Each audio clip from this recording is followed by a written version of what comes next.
Hello, everyone. Welcome to our last panel of the day. We are here at the Creators Symposium. I'm Regine. You know who I am. I introduced myself before. We're going to get into it with these amazing, talented people here. And what we're just going to do at first, we're just going to do a quick general introduction. So if you each could just introduce yourselves, it'd be awesome. I'm going to start with David, who's to my right.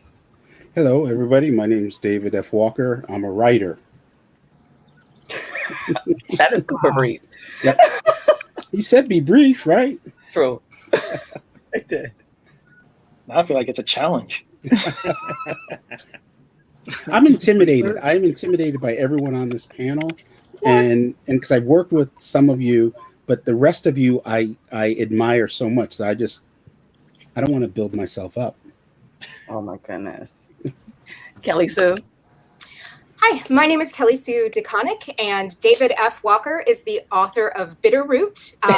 He teaches comics and comics writing at USU. He's also done a history of Frederick Douglass, and he has a Kickstarter for an incredible book that you should absolutely check out. And if you go to David Walker's Twitter feed, I'm sure he has the link to his Kickstarter pinned at the top of his Twitter feed. I love you, Kelly Sue. I love it. That was beautiful. Micheline. Oh, hi. I'm calling on folks at this point. I'm Micheline Hess. I am the writer and artist behind Malice in Ovenland, an award-winning kids comic. Also, the earth-shatteringly awesome and very gory Diary of a Mad Black Werewolf, and the Anansi Kids Club and the All Saints Day Adventure. Nice to meet you. Jordan. Hello, my name is Jordan Clark. I'm the president of the Dupe fan club. I also am a comic book writer. I've written for DC, for Aquaman. I've written for IDW, for Star Wars Adventures. And I'm hosting an upcoming podcast called White People Won't Save You, which is a podcast that's like deconstructing the white savior narrative in film and recentering the black characters and the POC characters in those movies. Are we going to talk about the wedding shoot then? Oh, yeah. Yeah, okay. Oh, boy. Hey, Scott.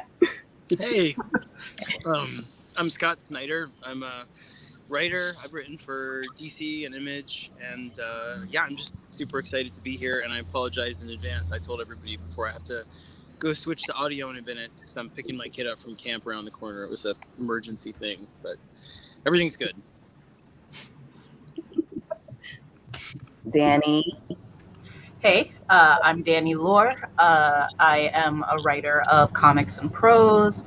I'm currently doing Champions, Transformers. I've done James Bond with Vita. I think those are some of the major bits, which I'm going to keep too, because I'm scared that Vita's going to do me like Kelly did Dave. So. You're right. You know what? I'm gonna behave. Hi, I'm Vita for now. Ayala. Yeah, for now. Very rarely. I'm Vita Ayala. I write comics for a living. I've co-written multiple things with Danny Lohr, including Quarter Killer and Ironheart 2020. I won't go through Danny's whole list of stuff, but y'all should definitely check out their website and their Twitter because they're awesome. They are truly the best of us. Currently, I am working on Static for DC and also New Mutants for Marvel. Me. Aletha. See, I get to be short and sweet. You don't. You better not know. My name is Aletha Martinez, and I draw comics. Yeah, like Nubia and the Amazons, huh? Coming out. And every other comic that's on the shelves, or you should be anyway.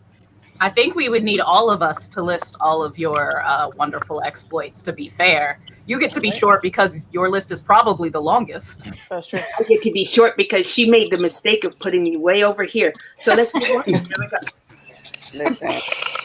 Listen, you're taking advantage of the fact that we don't do things in person anymore. Because I used to be right there. Like, and this, and that, and that.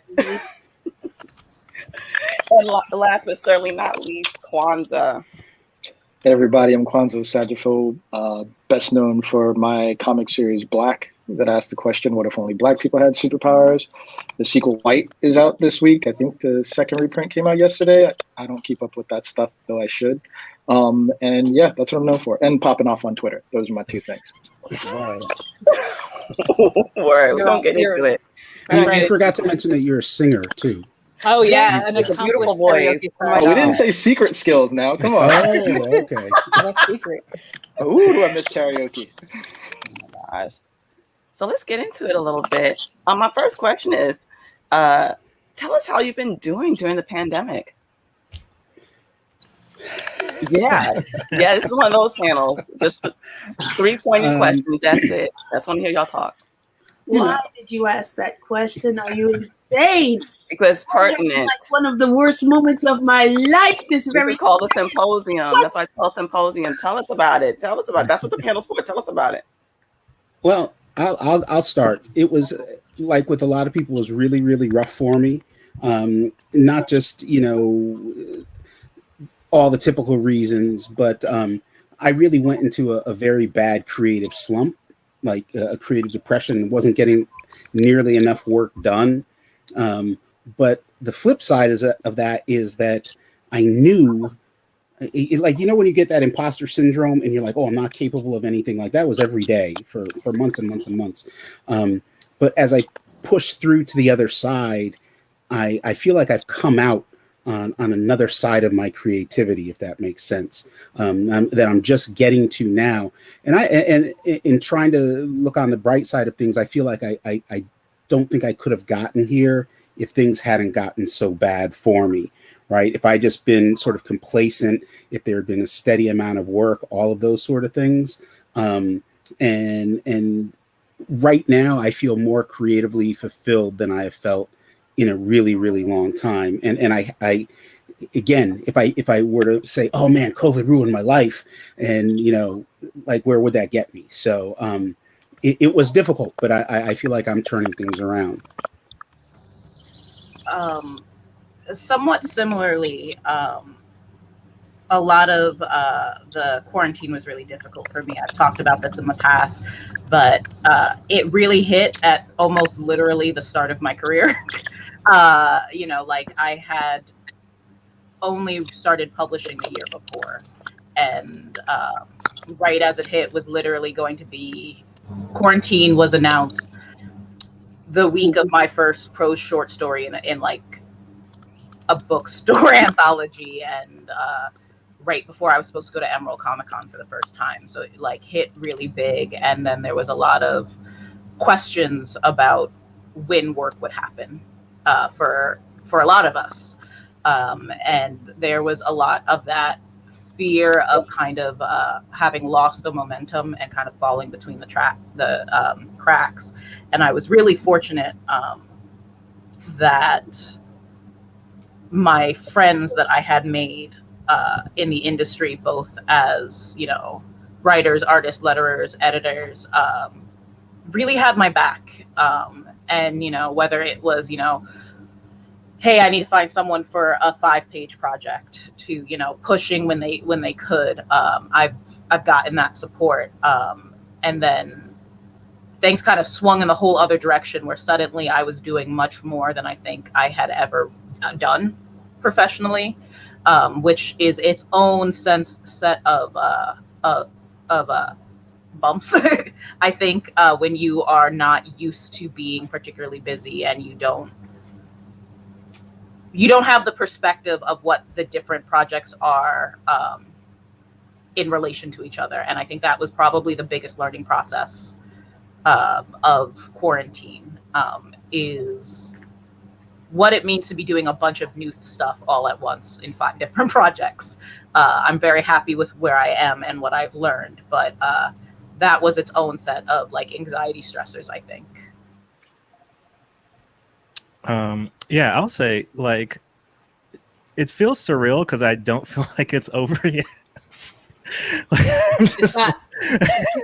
Like every day there's just more news and stuff coming, and I just feel like, oh, okay, like I guess it's just wear a mask here, don't wear a mask in these places. Like, you can do these things, you probably shouldn't do these things. Like, I'm going back in person to my job now, and it's just kind of like, oh, okay, this is different. But it was also like, to think of all the things that happened in a single year last year, like cumulatively, whether it was just everything with George Floyd and just multiple other things that summer, whether it was like the election, whether it was like murder hornets, or like all these other things that just descended in a span of like a couple of months, where like it felt, the anxiety that you probably feel just on a day-to-day basis just went to like a million, because you didn't know what was going to happen when you woke up the next day.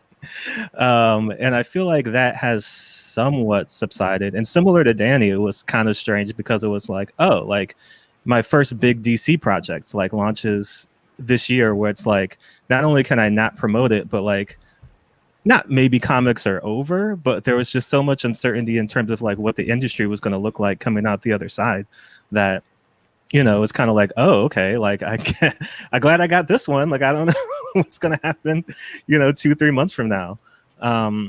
But coming out now, I guess, you know, like it also was really heartening to see so many people pulling together, you know, from a community standpoint, whether that was comics or just in general, like people within, I live in Baltimore, so people within Baltimore City, you know, pulling together and just helping each other.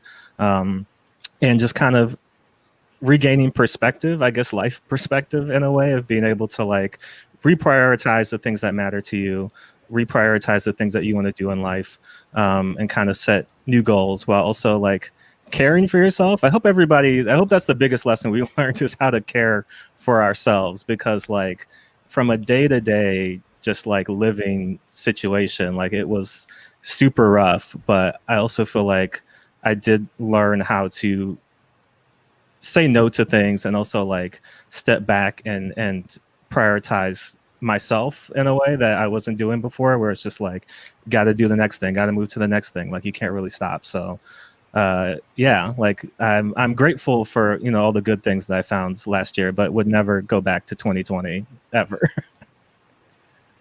I feel kind of bad because maybe it's my inner introvert, but I've actually been enjoying this time being, you know, on quarantine, and I'm not quite so eager to get back to like real life. You know, I think I was able to accomplish a lot of things by cutting out commute times, and it's been good. But at the same time, there were a lot of things that derailed stuff. So like working on like White got completely thrown, and I think that people forget that people make stuff and not like keyboard elves, where it's just like, hey, guess what? Everything shut down. Printers.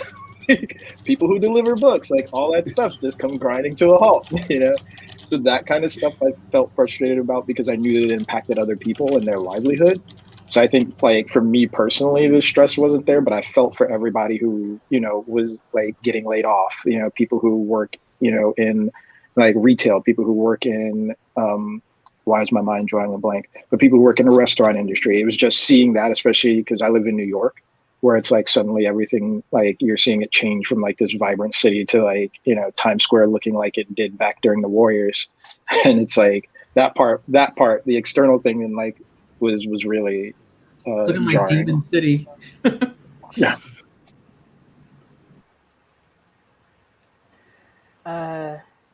Yeah, last year was rough. This year is rough.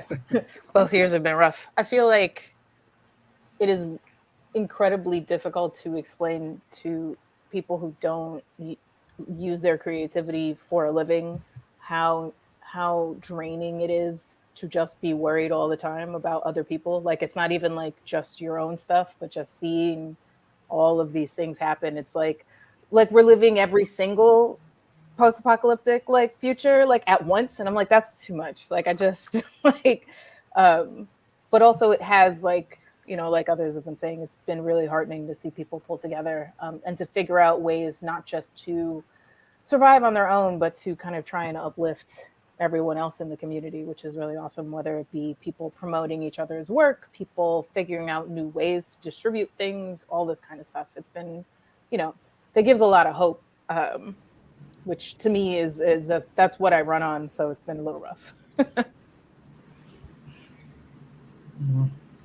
I have to say, as a naturally introverted person, my feelings about a lot of like staying inside and not going anywhere very similar. I'm just kind of like looking through the blinds and saying, oh, and going back to it.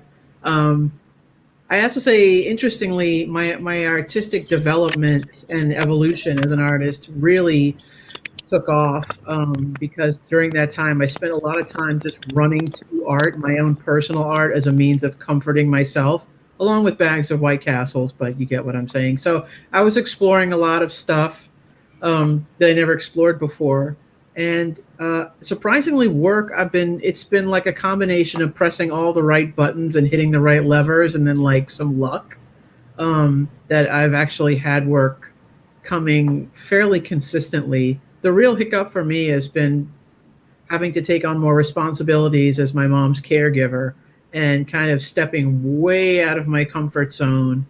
Um, and realizing that it's good to ask for help, and then sometimes you'll ask for help and no one will come, so you just have to figure out another way to get around it, you know. So in that respect, it's been very that was the real emotionally and anxiety kind of provoking part of my experience so far, in addition to just seeing what was going on in the rest of the world and being like, all right, that's it, you know. Turning this off.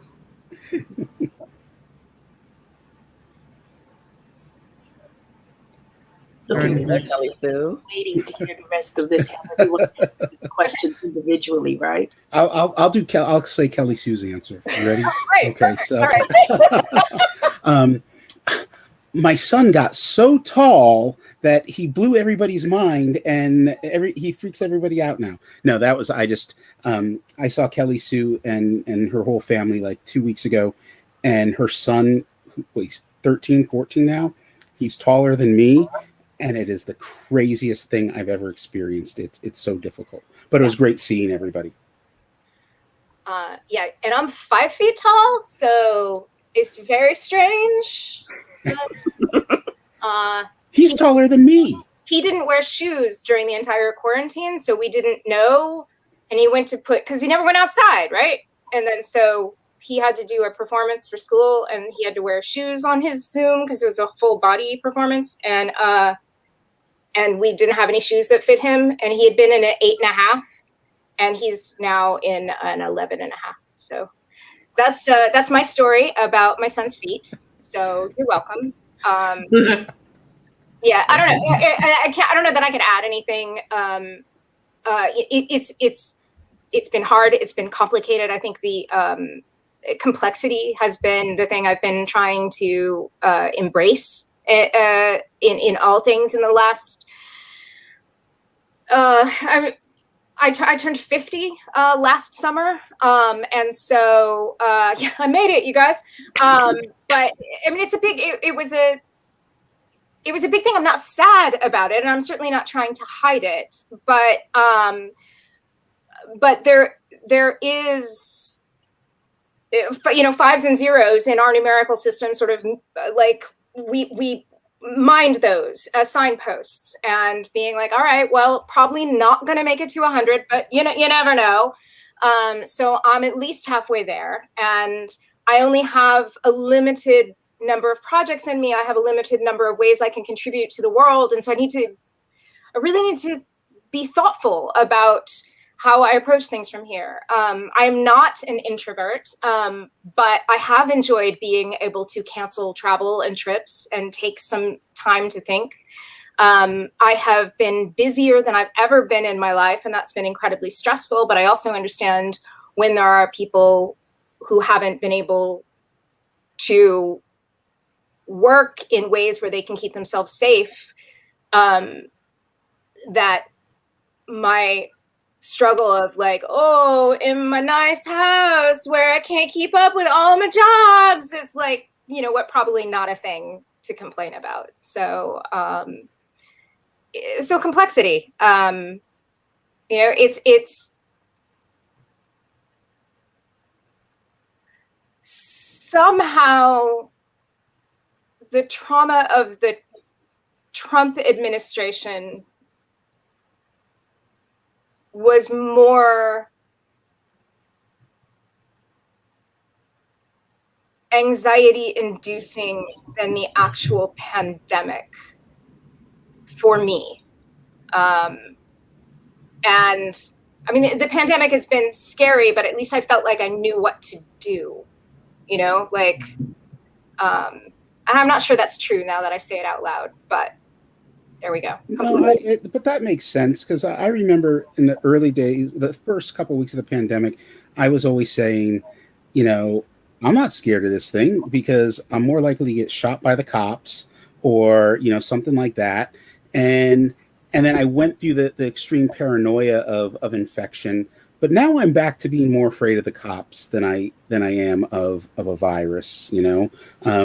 And there's like, and I realized after the election, like how tense I was all the time, how stressed out I was all the time, that uncertainty, and that uncertainty still is there, but it was right in your face. It was like this. There was no, you couldn't see beyond it. And so I think that, Kelly Sue, I think that what you're saying is like 100. It's just sort of like the pandemic was like, oh, okay, you know, and maybe it wasn't like that in other countries, but I know, like talking to some of my friends in Brazil who were going through very rough, you know, political turmoil, it's sort of the same thing. It was like, okay, this is just one, it was like one thing too many. Well, I mean, also when you consider that Trump is no longer posting on Twitter, you know, it's like no longer having to sit in a room of farts. So you kind of don't notice how clean the air smells until you kind of stop for a second and you're like, yeah. The fact that I don't get up every day going, what did he do? Yeah, you know? what did he say? What did he do? Yeah.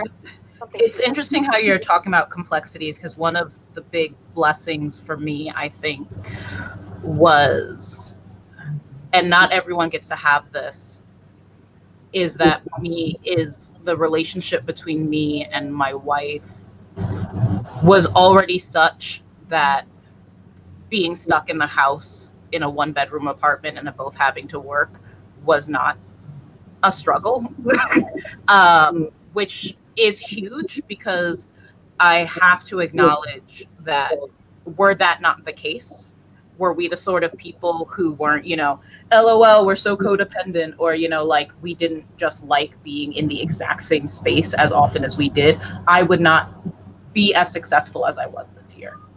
Because it's not just not being able to go out, right? It's me and my wife both working from home, having to do meetings, right? Sometimes simultaneously, but the internet in our bedroom doesn't work quite right, you know, like, so it's really next to each other. It's picking, you know, half-hour shifts for who's going to be, you know, in a Zoom meeting and who's going to be on a panel, you know, and figuring that out during COVID, you know, is much harder, you know. Also the times where neither of us had work during COVID, because we also both had time of unemployment during COVID. And there is so much that I know that I was able to do because I didn't want to strangle the person living with me. And that's not a sign of not liking your partner, right? That's a sign of different relationships need different things. And there's a lot of relationships that need, I'm gonna be out the house for 8 hours while you like are chilling, you know, like, and I don't like not acknowledging that sort of privilege, because I saw how much stress so many friends and relationships had during the course of that, you know, the COVID. And I think that that's important to talk about, why, you know, like we talk so much about, like, as writers, you know, acknowledging when you have a partner that has a job with good health insurance is important, but also that they can handle you working in the house all day, I think is also super important. And also too, just shout out to everyone who has kids at home and had to do all this stuff with kids around. Kids are awesome. Kids are amazing. That there are tiny whirlwinds of needing you all of the time. And so to be able to like get literally anything done, let alone all of the stuff that I know people are getting done, is incredible. I think that, to kind of play off of what David and Kelly Sue were saying, reprioritizing was a really big part of figuring out how to navigate, you know, all of the anxiety and all of the other things that are going on right now, and definitely not having to to wake up and have to look at Twitter just to know what was going on with certain people in certain offices has been a blessing. But also, I think that like we've gotten to a point now where we have more mental space to be able to be like, all right, but what else do we have to fix now? Like now that we have found some sort of not real equilibrium, but we're kind of got our sea legs now. What do we have to make better because this is not working? Which I also really appreciate. That's something that like I've seen a lot of people rally in a way to try and solve bigger problems than I've ever seen before, which is really incredible. So yeah. It's funny you mentioned that because like that seemed to be like a running theme throughout everyone's experiences, that like some of the things that were taken away from us gave us a bit more time to focus on other things, you know? So I think we could all agree that's exactly why the George Floyd protests had such a groundswell, because like I got no place else to be except angry, so we're gonna make this happen.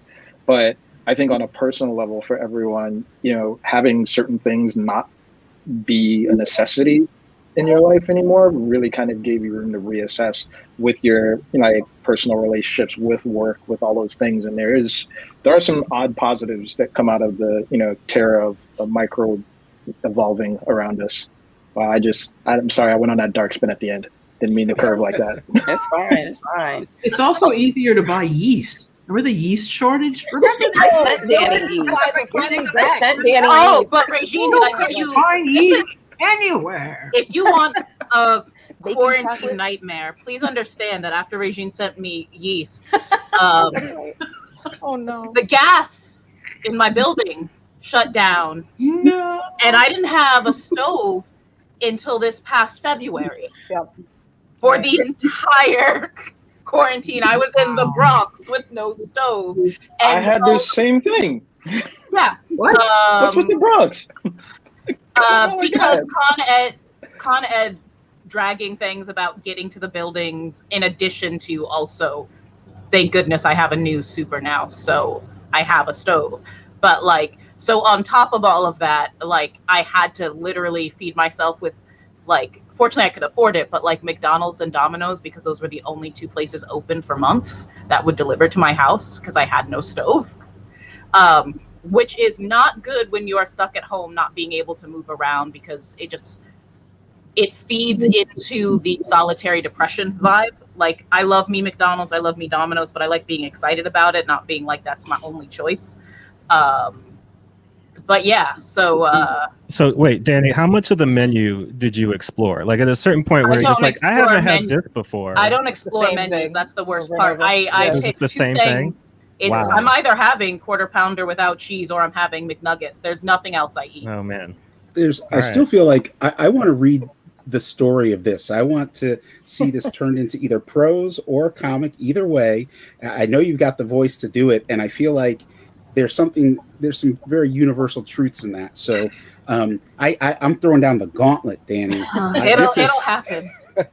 The nightmare of the lack of a stove. Thank goodness that was the only thing that ran in my apartment on gas, because then that would have been like a real thing. But still, you forget how useful, like how often you use like your actual full stove, especially since everyone was baking at the time. So I was like, I'm gonna start baking. I just started baking, and then nope.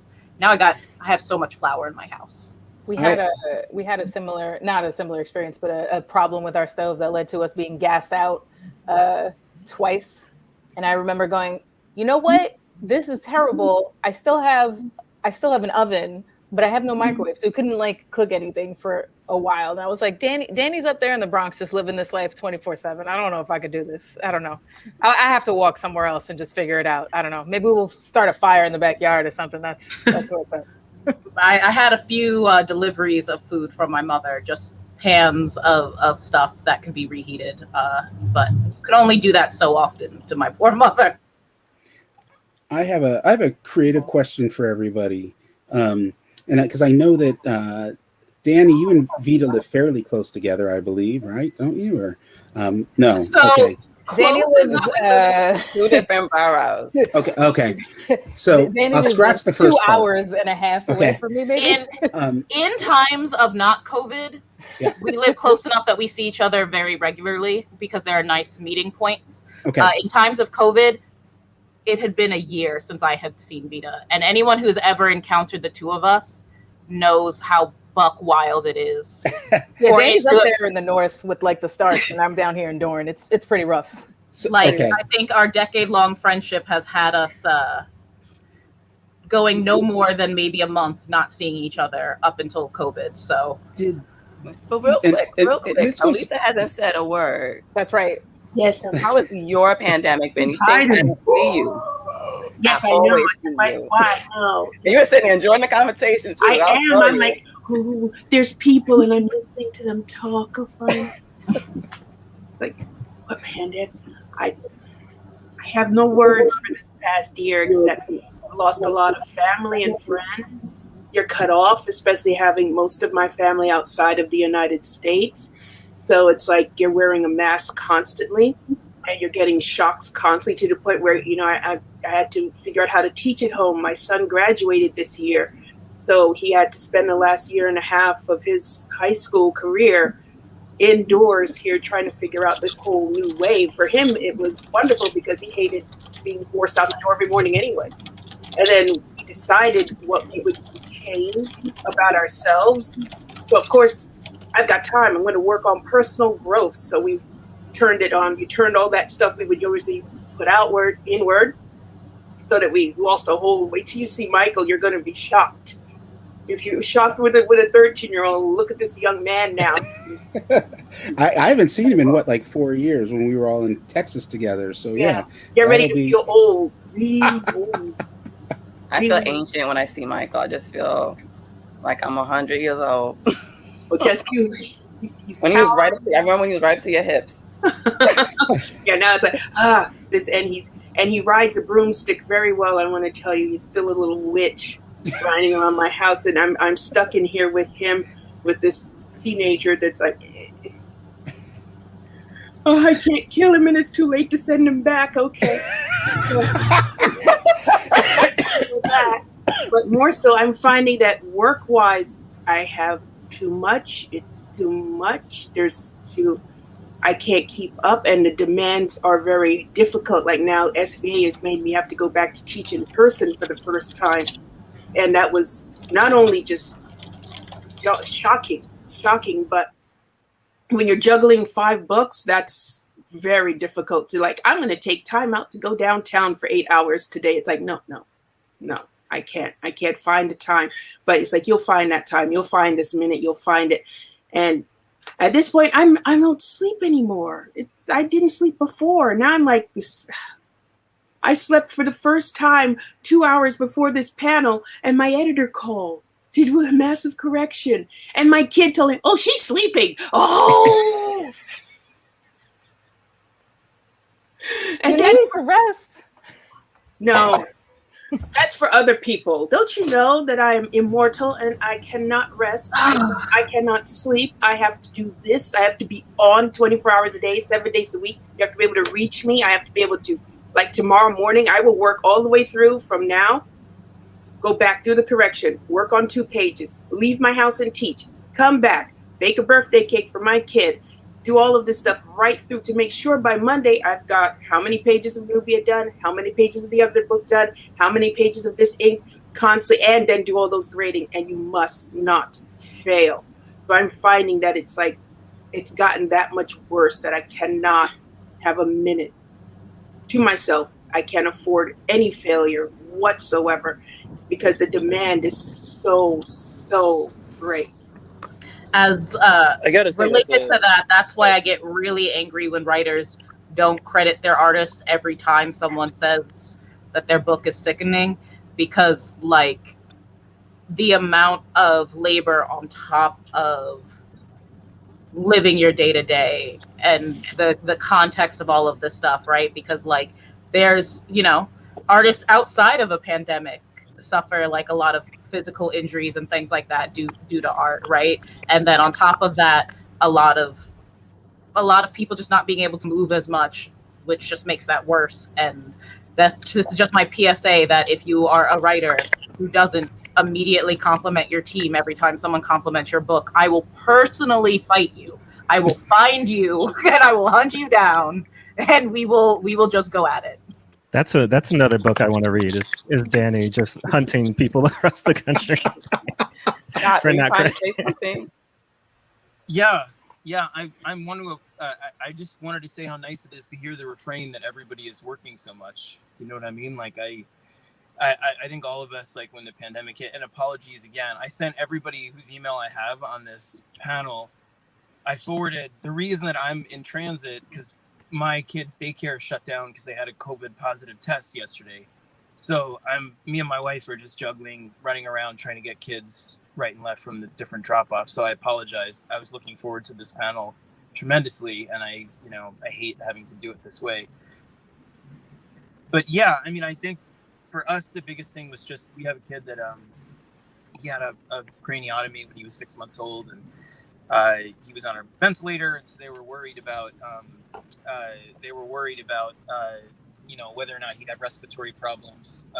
So we had to really, really lock down during COVID, and it was a really strange time. I mean, I think for me, it made me reevaluate a lot of things about. And by the way, I'm not driving while I'm talking to you. I'm like in a line of people waiting to pick up kids. So I promise I'm not being like completely irresponsible, but. It made me reevaluate a lot of things. I mean, there was a lot of volatility, I think, at DC and other places at that moment too, and in the industry. But, being locked up with, your family that way, I think for me, it really made me just think about, how we could connect. Because the people that reached out to me and that I wound up reaching out to, a lot of them, on this panel too, like Vita and you, Regine, who I got to know, and I'm lucky to have gotten to know during the pandemic. It was about trying to find each other and build something better on the other side. And it was not about being necessarily performative about it, but finding channels where you could really connect and meet and not, necessarily make it something that was about showing it, but about trying to do work behind the scenes. And I think there was a lot of, I don't know, there was just a lot of, for me at least, reflection about the ways in which a lot of these things that you become used to or are invisible to you when you're a part of them are really reprehensible and are there and become visible in different ways when you're outside of them and suddenly prioritizing other things. And so I'm excited to hear people have so much work and that people have made so many great connections, I think, during the pandemic, because I am hopeful about what we can build together on the other side. I think it made a lot of us kind of really reckon with what the industry is in ways that, we weren't maybe forced to before because of positions of privilege and all that stuff. And I think it's important now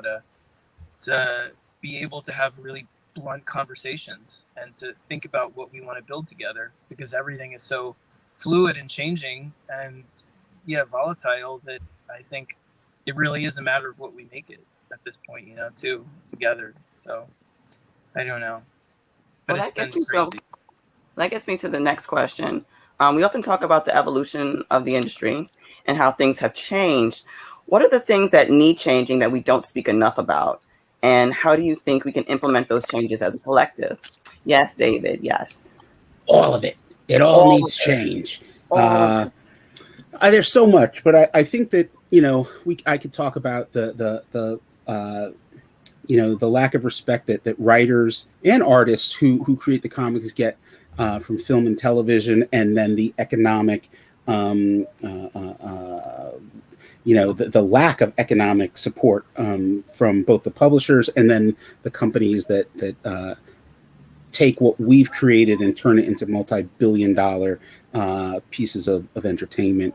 But I think that the one thing that I see is that, like, none of us are totally dependent on these big publishers, right? Like, our creativity is not dependent upon them. We might be dependent upon them for a paycheck or to get some of our stuff out there, but every single person here has done some amazing independent stuff.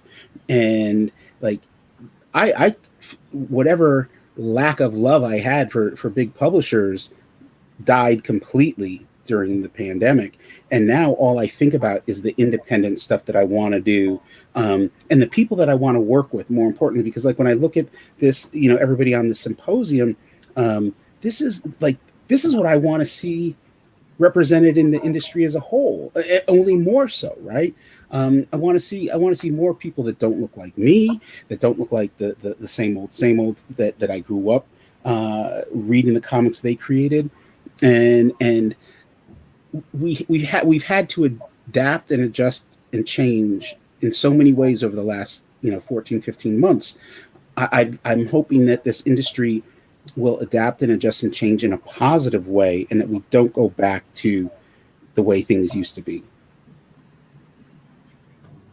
One of the things for me is I desire less and less siloing of teams when you're working for larger companies. I know sometimes this is done for efficiency's sake because different members of teams are chosen at different times, but every single project I've been on has grown from having everyone together somehow, be it just on those email threads, be it like a Slack channel. For example, Champions, like the amount of cool stuff that happens because I get to talk to Luciano every time we're thinking about working. And I think that for efficiency's sake, that a lot of projects get siloed, or you don't necessarily know. And because of the siloing, communication about who else is looking at things, I think often gets lost. Finding out that I'm getting notes from a particular senior editor by getting those notes, as opposed to, knowing, who all is part of the team, right? Because I think that knowing who is part of a team affects what you do, and it's not a suck up thing, right? It is oh, cool. I know that they are very, very good at noticing this kind of, structural thing, say if you're talking about an editor, and I want to do it, but it's not my forte. I can do it with them because I know they're good at editing that, right? And if I know that they are doing the second pass on reading my script for additional notes, I might try something more creative. The same with an artist. If I am coming up, if they pretty much know who they're going to, pair me off with, right? Early on, that has always affected my pitch, my issue breakdown, right? Whether I get to speak to them or I just get to research their other work beforehand. Really look at, they're really good at facial expressions, or they're, they love doing explosive stuff, that affects every inch of it. And especially when we become more and more digital and fewer of the conversations are done in like meetings in offices. We don't need to be as siloed. And to play off that too, sorry to jump in. I think that another thing that really stresses me out is that we, to pull together what Danny's saying and Aletha was saying earlier, we're stretched too thin. And that's because we are kept separate, and also because we're not paid enough. And I think that we joke about this all the time, like, oh, we deserve more money. That's not a joke. The amount of unpaid labor that creatives do is bananas, but also just the fact that Aletha is doing 5 books and having to work at the same time, and not instead in a position where she can be like, I would like to do these 2 books and teach, or whatever, that's reprehensible. No one should have to work themselves to death in order to do what they want to do in this industry. I think that leads to, not in Aletha's case because she's a wizard, but I think in general, it leads to not as good work, right? Like, I think that I do better work when I don't have to worry about hustling up 3 more books for God knows when in the future while writing, however many books I'm writing now, instead of being able to concentrate on 2 or 3, right? As a writer, as an artist, you shouldn't have to do more than 1 book if you don't want to. You should be able to afford everything that you need from doing that 1 book, including healthcare, which is the big one, right? The only reason that I can do what I do even now is because my wife has like a real people job, and that comes with healthcare. If she didn't, it doesn't matter how many books I'm writing, I can't afford.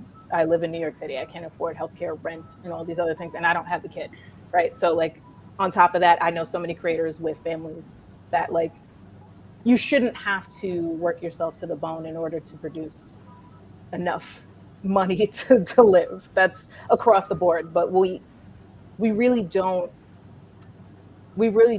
as a society take that as seriously when it comes to creators, right? Oh, you're doing something fun, so it's fine. And it's like, no, we can't do this, and you can't enjoy it if we die. Like, and I think about all these people that have to put, GoFundMe's like in this industry just because they had a single accident or are sick right now or whatever, and that's insane to me. Pardon using that word, but that's absurd to me. No, I mean also, like the quality of healthcare. I got on Metro Plus, and it's like, I need to refill my anxiety medication, and they're like, here's some seasoning salt. Like, it was that kind of like level of like, yeah. It's true, and that too. Like, not even talking about all of the hoops that you have to jump through to get any sort of mental health care in this country. And the fact that literally all of us are traumatized now, all of us, not a single person is not traumatized.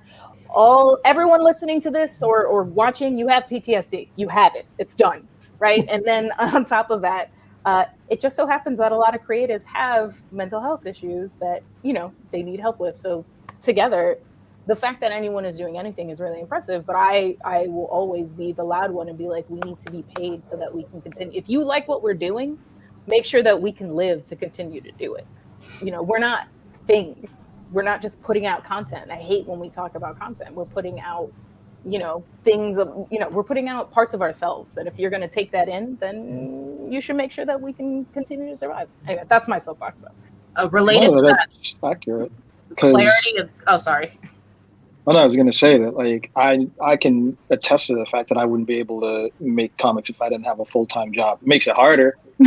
Definitely makes it harder, but I have the benefits of like healthcare and like a salary already coming in. But it's an interesting thing to hear about the things we want to change in comics, and they still be the same things that we've wanted to change in comics for so long. And I'm not gonna date myself on this panel and tell you how old I am, but I've been in here long enough to just continuously be shocked that things haven't progressed enough. So to hear people still talking about having equity, in the things that they create, to hear people still like talk about like not being siloed, even though we have like the internet and all these new ways of communicating that I think particularly this year shocked a lot of companies that made a lot of tools that are like, oh wait, what, you're going to use this video conferencing stuff? Yeah. But it's those sort of things that like tend to frustrate me the most because, and also in working in this field, I think, many of us have had our dalliances with like Hollywood and seen some of those like checks and gone like, what? There's a huge discrepancy here, in terms of like creative compensation and stuff like that. Even in different like literary markets, you're just kind of like, what's going on here? So I think that all culminates for me. And what I would love to see change in comics is transparency. I would like things to be more transparent. Who are you working with? How much is this earning? Like, there's just like what I do, like in my day job involves so much data that it just bewilders me that there's just a lack of that kind of information, a lack of forthrightness, and when it comes to those things. So you're always kind of just making assumptions, And yes, a lack of transparency also keeps it from being an accessible. Let me not curse here, an accessible industry, right? Like the people here are privileged enough to be able to do it. But if you don't know how much that paycheck is going to be and you desperately need it, it doesn't matter how much we all want to see people that look different from us being part of the industry. If we don't know what that is, if there's no standard, then people can't do it. It's not feasible. So wait, because I feel like somebody who's kind of just getting into the industry, like the more that I have conversations with people, specifically people who have been doing it for a while, and just kind of hear these stories and just kind of hear about like, not even just, ooh, like this company did this or like this person did this, but just like the way that it seems like Kwanzaa was saying, like generation to generation, like stories kind of remain the same. Like it's not like back in my day, it was like, no, back in my day, it was like this too. Like it's kind of been the same way.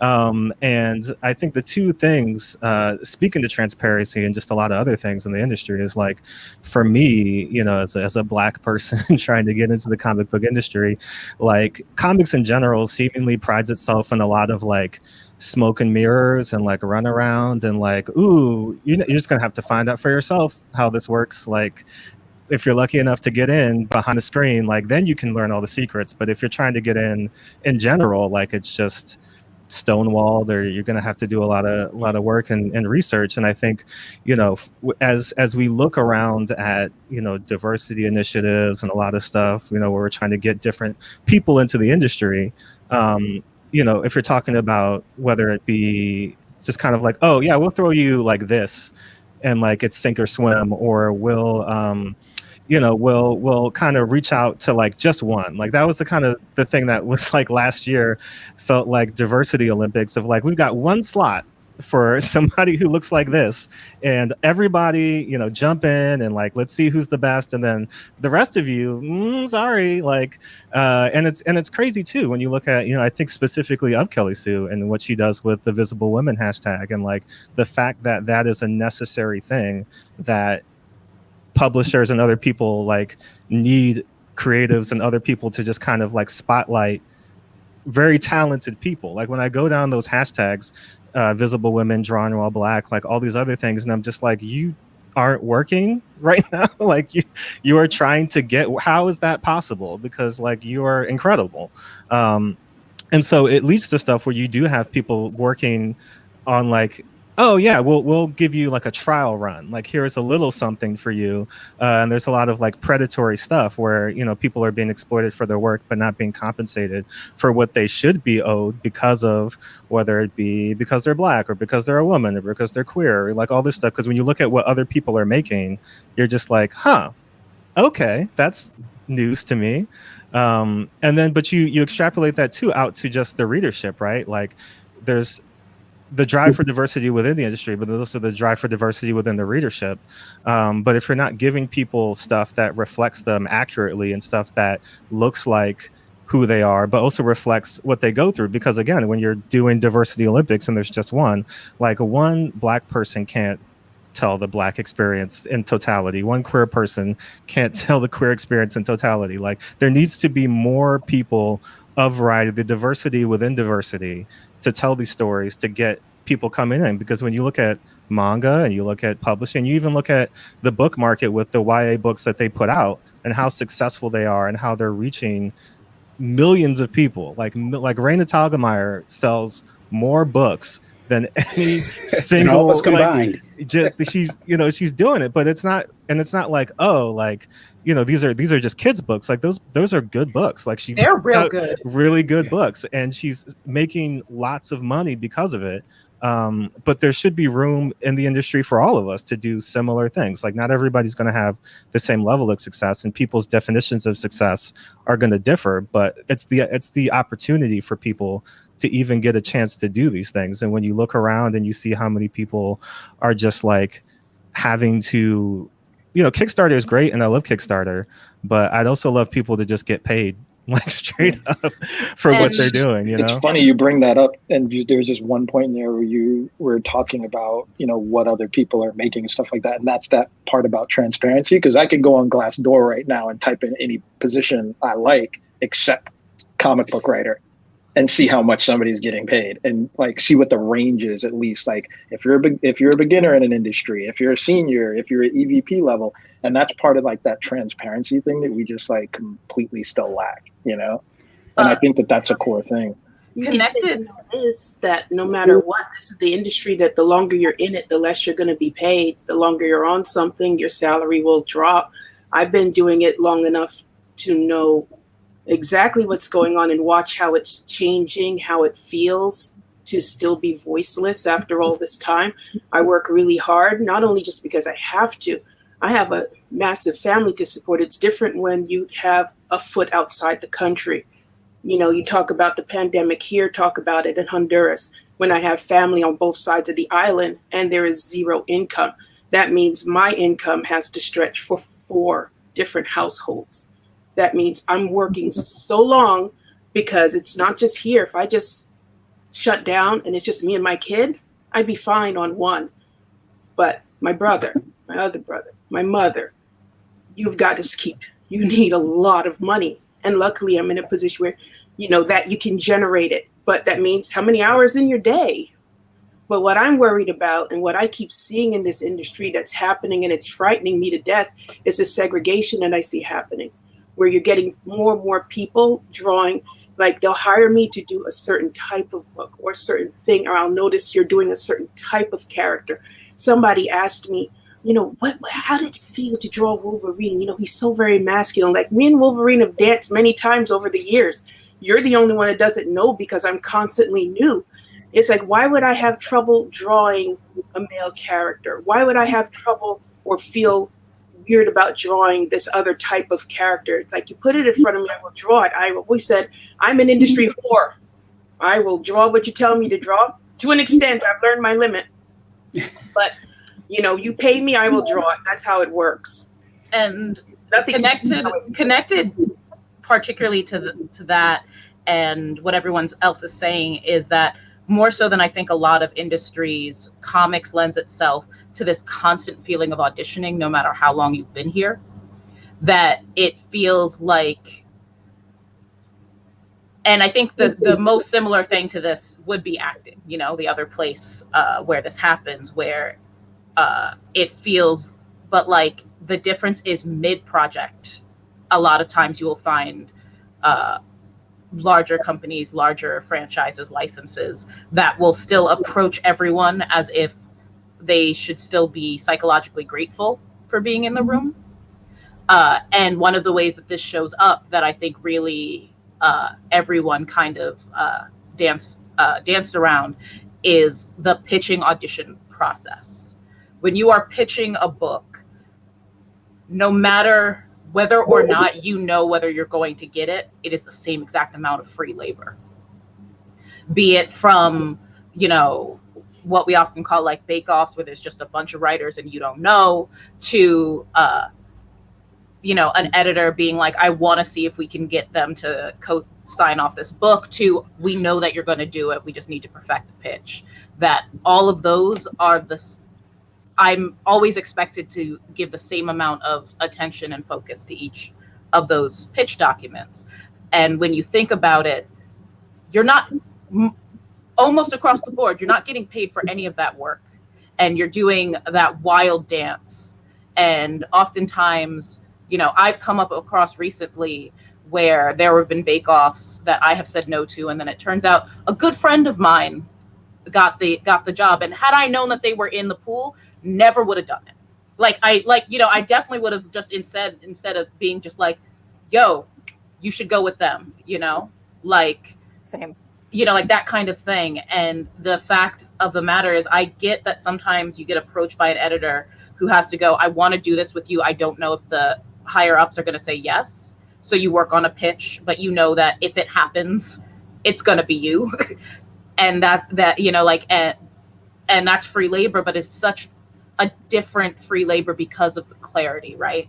So, I don't know if all of this labor I'm putting into this pitch that may become a dream pitch because now I'm working on it so competitively, is gonna happen, and that is time away from books that are paying me a page rate, and I think that we really need to, abolish some versions of this completely in the industry, but also be more honest at the start, I think. I don't think abolish it. I think they should pay you for a pitch. I also think that there should be a flat rate for a pitch. And that's also because I think that would stop a lot of bake-offs, because they would have to be more thoughtful about about the pitches they wanted, instead of not that they're not thoughtful about who they're asking to work on these things, but I think that anytime you're asking people to do the kind of work that they would have to do on the clock, they should be paid, you know. An audition for like a role, like as an actor, is not quite, it's not the same work that you would be doing on set, right? They're not still getting a full complete thing. I have issues also about auditions and actors and all of that time that they have to invest. But like, I'm doing the same work. If you are asking artists to do full pages as sample scripts, that's time that they're not doing their own work or paid work. And you know, same with letterers, colorists. If you are asking them to do the labor of a job, why are we not paying them for a job? Well, I have one last question, and that actually ties into what Danny was just saying. And well, industry-wise, what are you looking forward to seeing as we maneuver through this new pandemic world? What Money. lessons have you learned during this time? Money. Money. I feel like more and more companies are learning to value not just their, hopefully, not just their freelancers, but their employees. All of these assistant and associate editors, all of these like production people, all of these other people that like also don't get paid enough money. And I'm just really looking forward to companies across the board understanding that all of them can leave. Like, you don't want a brain drain, right? So appreciate your people. And that's on the freelance side, but also on the employee side, because, you know, things have changed. People are just leaving companies that they've been at for a decade, 15 years, and going and doing their own thing. So that's what I look forward to. Appreciate your That made me think of something that I look forward to, but is also something that's kind of a drain as well, because what I would love is to see more of like our independent creative like ideas that we have equity in, that we own. But that's also a struggle, because then you have to take on a lot of stuff that like a publisher should be doing, which is one, paying you, but two, also just, you know, as someone who's done it independently, and like there's like the production work, there's like the printing, there's just all this stuff that I do that is not writing. And even though I have more like, you know, control and more ownership, like I think that I would like to see something that kind of takes that weight off, but still allows all of you to like have your vision and tell your stories the way you want, and can't just all be image, because that's like a funnel, you know, too, you know, it's like there's a bottleneck there. So I think I'd love to see like how that could possibly change, because I feel like the technologies out there, I feel like the change, you know, like all the touchstones are there, but it just hasn't coalesced yet. Accepting that marginalized creators are all good at different genres and different styles. I think it's very easy. And I think part of this is a natural fallout of the fact that, especially for the larger publishers, when they have been focusing on diversity, they do it with newer characters, right? Which tends to mean that they're younger characters, which tends to mean that you find a lot of marginalized creators being dedicated to younger work, or like the work where they introduce their new diverse characters, right? But all of these creators have such range, right? They don't just do, you know, snark, or just do hyperviolence, or just do horror or romance, and really trusting and giving opportunities to these writers who want, and artists who want to do a greater range of work in companies that have the space. Because it's not just like, oh, you know, this company doesn't have the space to do this genre or whatever, but it's like, no, if you trust somebody, like hiring them at, you know, DC, for example, and you know that they're good, and they turn and go, pitch us something that is different from what you've been doing, if that's what you want to do. Pitch us the type of work that you think is missing from your resume that you want to be working on, you know? Because I think that there's a lot of creators, and it's not just marginalized, but I see it particularly in marginalized creators, who, like Elise is saying, get pigeonholed, and I think it's happening a lot right now in particular. I think, you know, one of the things that I keep coming back to is it's like opportunity seldom knocks on your door, right? Opportunity, if it does come calling, it's usually plugging your toilet. So even if you want to get it, you got to reach into the toilet to grab it, right? And so for me, a lot of what I'm just looking at I now don't like is this like, metaphor, Dave. I No, mean, but you what- do gotta reach through and grab that and like get through the poop. And I hate that it's Yeah. accurate. And it's gonna stay with me now. Thanks for that. I challenge it's- you to write that comic. but it's about, for me, I look at like, it ain't working. I'm going to create an opportunity for myself. And in the process of creating opportunities for myself, I want to create opportunities for other people. And so I'm looking around, and then I have to figure out, well, I don't have enough money to pay an artist to draw a 60-page graphic novel, but I can get enough money to pay an artist to draw a 6-page story. So I'm going to push myself creatively to write the best damn 6-page story I can, and then find the best damn artist I can do it that can draw it, and then put it out there.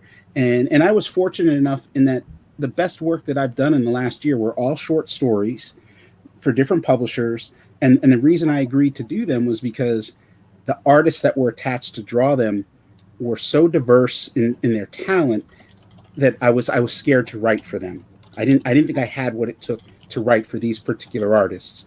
And so I pushed myself, and then that showed me, oh, I can do this. I can do something in 6 pages. I can do something in 10 pages that I used to be able to do, but those muscles had grown weak, right?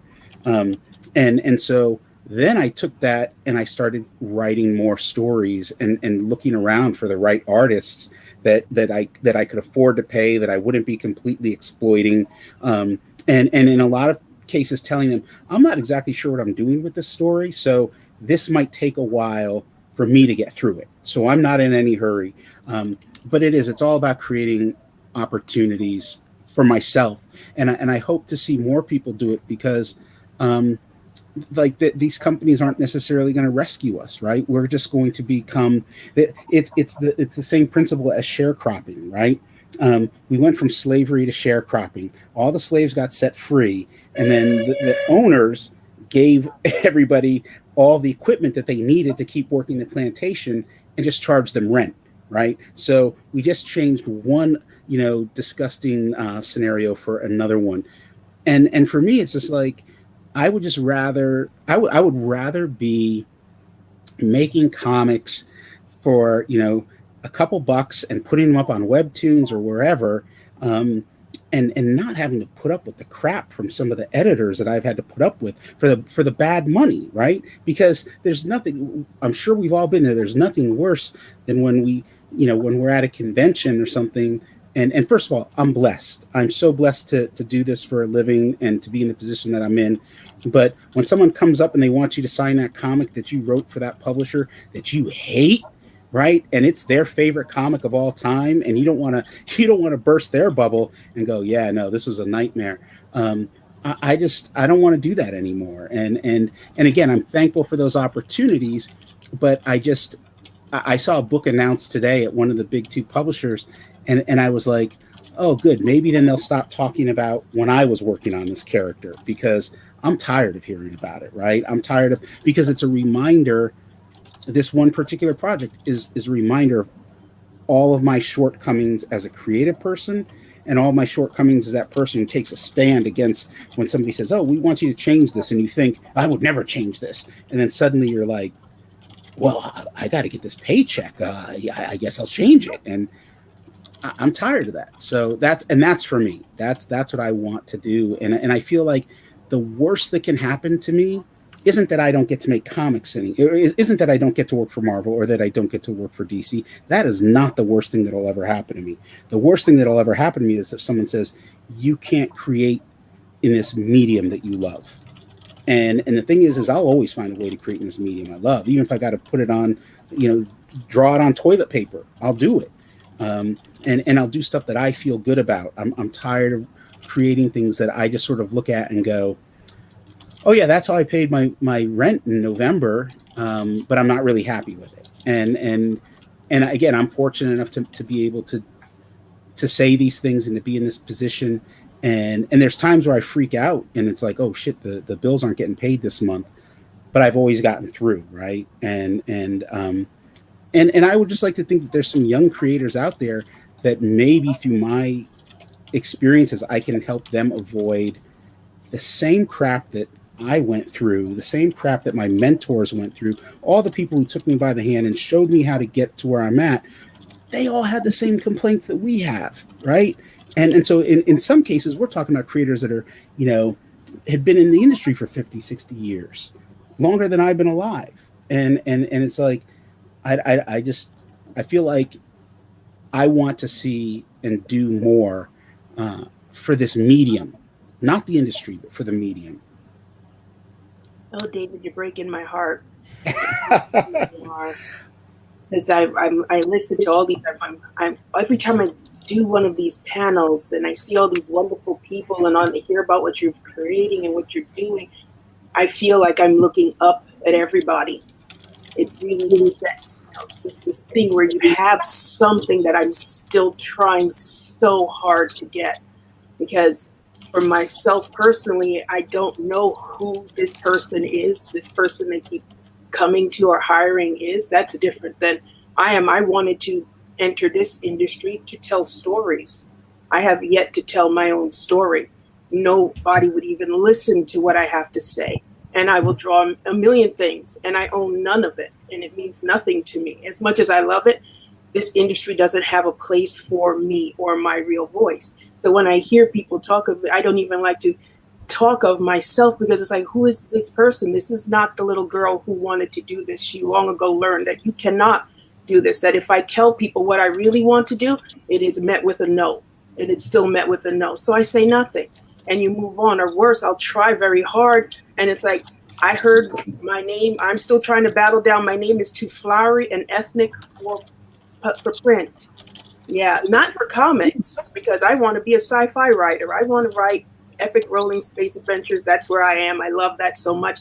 But that is a market that I hear the word no, and that you are not the right kind of Black. That's the new thing. That's like, I can't pass the proper paper bag test to be able to get this going here. No matter what they say, it's like I'm constantly faced with no. And I worry that I won't make it to 50, let alone that I will have passed through this entire thing. And yeah, this year was great. I got to draw the last 2 on my bucket list. And now I've got them under my belt. And you're like, wow, look at that. There are no more lands to conquer. And yet you'll keep drawing and you'll keep going. But I have never done anything that I could say, this is me, ever.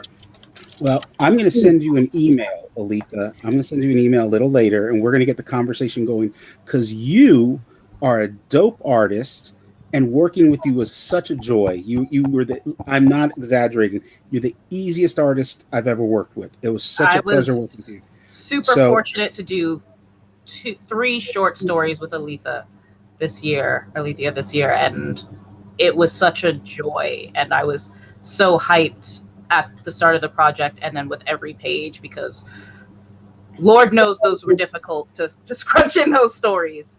And you are so good at what you do. So I'm gonna get my shotgun, and I got your back, Alita. No, seriously, I'm send you an email a little later, and we can just talk about some stuff. Okay? Well, Danny, I didn't realize that was you. Do you realize? Yeah. When they contacted me for that, because my name doesn't appear in that book at all or anything. They're like, "Can you do this?" They call me when the building is burning down. And they can't. They're all running in the street, and they're holding their 2 cats to their chest like this. They're like, weirdly enough, before I had ever published a comic, that was one thing I knew about the industry. I remember the first time I ever saw you anywhere was at the Schaumburg during one of their Black Comics weekends. And actually, David also was there that weekend, and that's how I saw both of you for the first time, being like just like a big fangirl over you guys, because David was had his superhero novels, like the middle grade or YA, I think. Oh yeah, that was a long time ago. Wow. I bought one of them on Amazon. I found you, and I.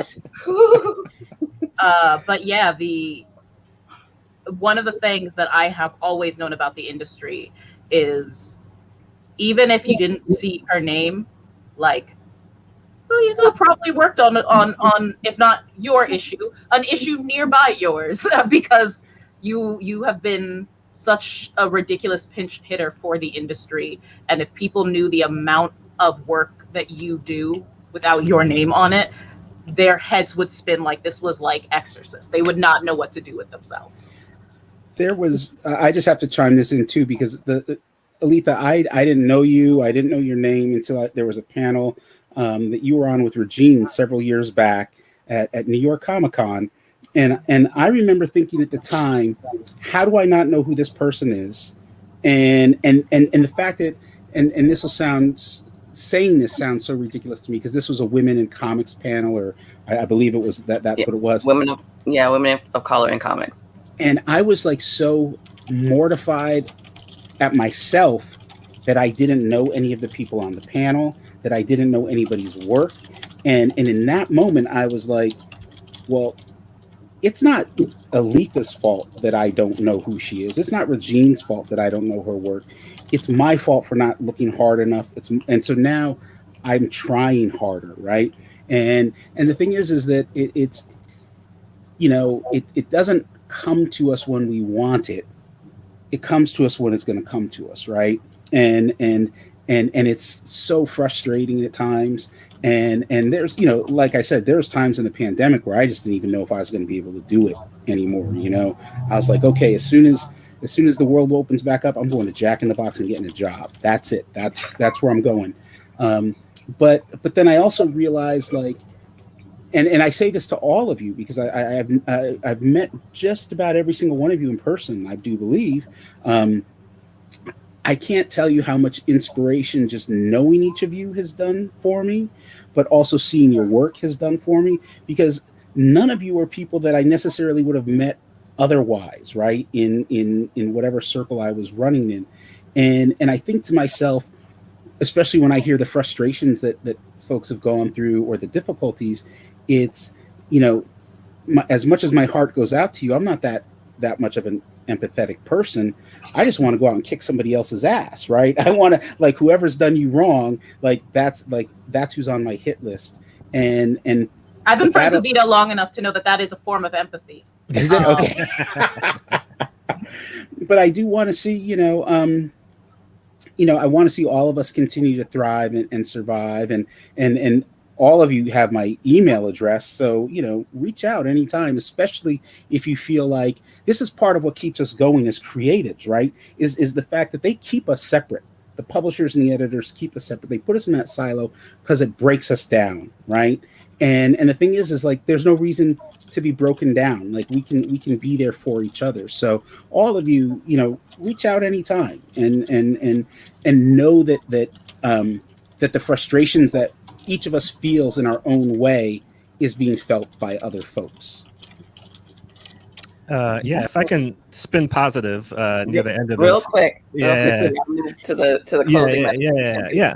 Oh no, it's just that it's to me, it's surreal to be talking with all of these people, because everybody here are people that I admire, not just as creators, but as people, just like knowing these people and having conversations with them and seeing their work. It's like crazy how many good people are in comics, and you hear these stories about just like how cruel the industry can be, but like the people in the industry are terrific and great and like really doing some amazing work. And I think that's another part, you know, as terrible as last year was, to like really grow closer and connect more with so many different people in the comics industry. Is just like, it means a lot, you know, and I think that's part of what David is talking about, is like, you know, that camaraderie, you know, not just because of like, oh man, can you believe, you know, this bullshit that, you know, happened over here, but like, I have a new project and I really want to share this with you and I want to get your feedback on it, and like, let's talk about, you know, how can we do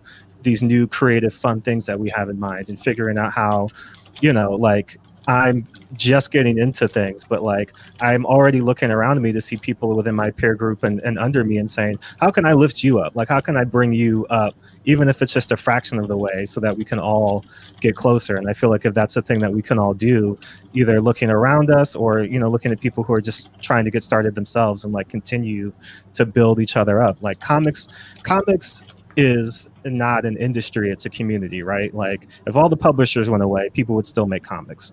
If there was no, you know, like straight publishing outlet, like, people would still share their work and make the work. So at the end of the day, it comes down to the people who are creating and what they have and what they want to share. And so you know, as much as it might, you hear the things, and the things are true. You know, it's not, nobody's making up stories, but like even that, you know, I look at it and I say, but it's still worth it at the end of the day to do the work and put it out into the world. Yeah. Thank you so much, Jordan. Thank you so much, everyone. Kelly, did you want to say anything real quick? 'Cause I saw you were really, really, really, really listening. I didn't know if you wanted to add anything before we went. We're gonna have to do another one. We And- are.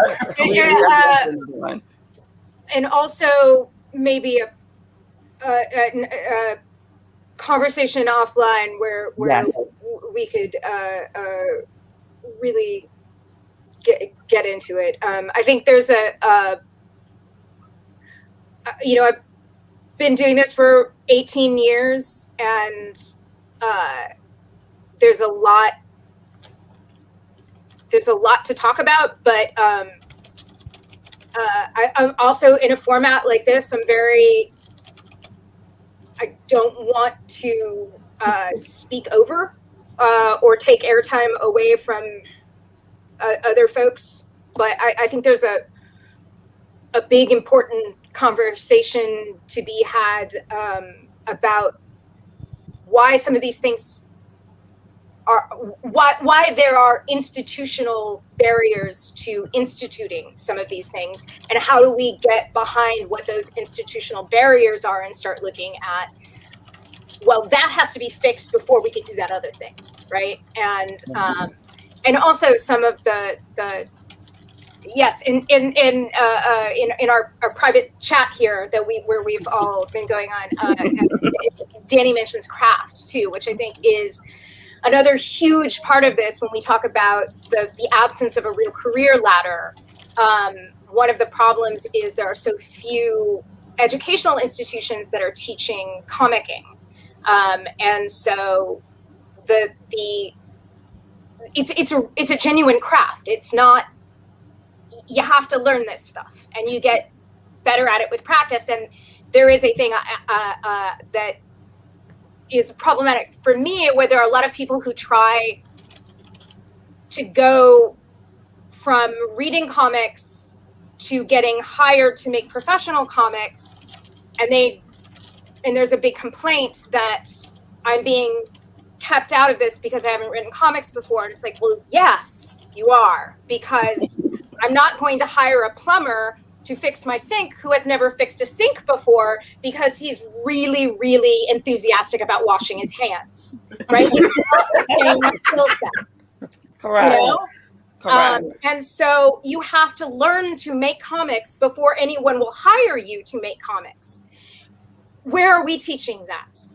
How are we making that possible?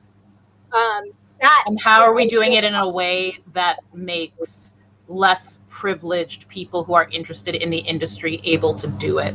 Because it is a big thing that in order for the people in the industry to be able to get paid what they need to teach, we often find that the students are priced out. Who need the access to the classes. And it's a struggle because the teachers need to be paid properly, but there has to be some sort of way that we can do it in a way that, like, I don't have to put away a week's full paycheck of retail in order to get like a weekend's course. Yeah. Yes, So absolutely. this is such a broader conversation. And we're going to continue this. This is the point. Yeah. For the panelists and for everyone out there, this is an ongoing panel series that we're going to have. We're going to have it at Wink Creative, and we're going to also have it at other conventions such as San Diego Comic-Con and all that great stuff, because this is very important, especially if we want our industry to continuously evolve, to continuously be on the path of evolution, to continuously be on the path of equity and sustainability. And that's what we need to be about in order to strive and thrive and grow. A big shout out to Scott and Vita. They had to leave early. Also to Micheline's cat, Figment, who's been with us the whole time. Shout out to Figment.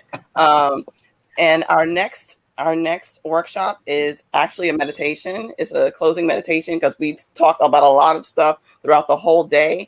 And the El Campanero is going to close us up and make us feel righteous and sunk into abundance consciousness. So thank you, everyone. All the panels will be on the website, and you'll be able to watch them after all of this. But in the meantime, thank you, everyone, and I'll see you in meditation. Bye. Thank you. Bye.